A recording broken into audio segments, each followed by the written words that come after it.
स्वाति एक बहुत ही सीधी सादी प्यारी सी लड़की थी। वो 5वीं कक्षा में पढ़ती थी। सबसे प्यार से बात करना, सबका सम्मान करना, इतना अच्छा स्वभाव होते हुए भी स्वाति से उसकी क्लास में कोई अच्छे से बात नहीं करता था, क्योंकि स्वाति का रंग काला था। उसके काले रंग की वजह से ही उसे स्कूल में कई बार नफरत का पात्र बनना पड़ता था। स्वाति, लाइन में पीछे लग, आगे लगेगी तो मैम तुझे गुस्सा करेंगी। पर मैंने पूरा पाठ याद किया है, पीछे खड़ी हुई तो मैं किसी को नजर नहीं आऊंगी। तू तो सबसे पहले नजर आती है, पर हमें पता है टीचर जी तुझसे कोई भी प्रश्न पूछेंगी ही नहीं। तू तो काली है काली, इसलिए तुझे कोई पसंद नहीं करता। चल जा पीछे खड़ी हो, वरना टीचर जी हमें डांटेंगी। स्वाति के साथ अक्सर ऐसा होता रहता था, जिस कारण वो बहुत दुखी होती थी। उसे स्कूल में होने वाले किसी भी समारोह में सबसे पीछे खड़ा होना पड़ता था। 15 अगस्त आने वाला था और स्कूल के सभी बच्चे 15 अगस्त में स्टेज पर होने वाले कार्यक्रम में भाग ले रहे थे। स्वाति का भी मन था वो 15 अगस्त के समारोह में भाग ले। स्वाति घबराती हुई अपनी टीचर के पास जाती है। मैम, कल जो 15 अगस्त के लिए 15 अगस्त के लिए।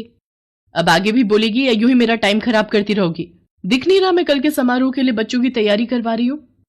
मैम, कल मुझे भी डांस ग्रुप में भाग लेना है। डांस के बच्चे पूरे हो चुके हैं, अब तुम इस ग्रुप में नहीं आ सकती। सॉरी। और वैसे भी मुझे इस डांस में सुंदर सुंदर लड़कियों को लेना था, तुम इन सब से बिल्कुल अलग लगोगी। स्वाति उदास मन से अपनी सीट पर जाकर बैठ जाती है। स्वाति घर जाती है और अपनी माँ से सारी बात कहती है। माँ, मैं काली क्यों हूँ? इस काले रंग की वजह से स्कूल में मैं हमेशा पीछे रह जाती हूँ। मेरे से कोई भी बात नहीं करता और कल 15 अगस्त के लिए मुझे डांस में भी नहीं चुना। माँ, मुझे बिल्कुल भी अच्छा नहीं लगता। सब मेरे को नफरत भरी नजरों से देखते हैं। अरे मेरी गुड़िया रानी, तू इतनी उदास क्यों होती है? तुझे पता है कान्हा जी भी सांवले थे, लोग उन्हें भी काला बोलते थे, पर उन्होंने कभी भी किसी की बात का बुरा नहीं माना।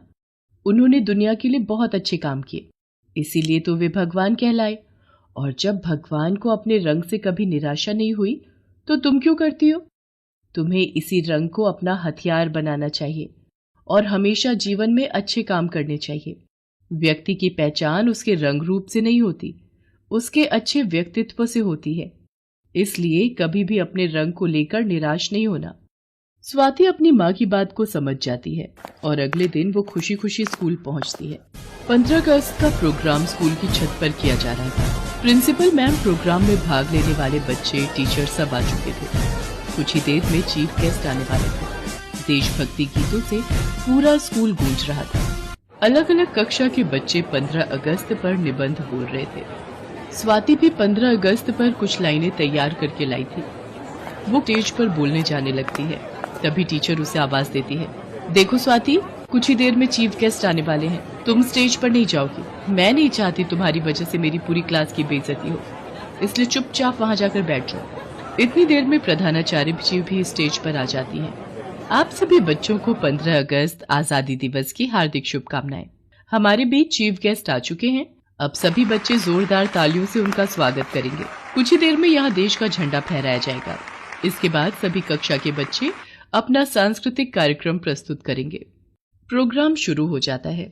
उसके बाद देश का झंडा फहराया जाता है। बारी बारी सभी कक्षा के बच्चे सुंदर सुंदर तैयार होकर अपने कार्यक्रम प्रस्तुत करते हैं।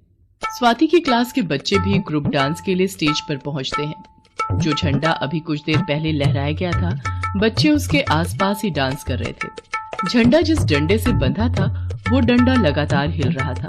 सब लोगों का ध्यान बच्चों के डांस की तरफ था। अचानक स्वाति की नजर गिरते हुए झंडे के डंडे पर पड़ती है। स्वाति दौड़ती हुई स्टेज पर जाती है और उस गिरते हुए झंडे का डंडा पकड़ लेती है।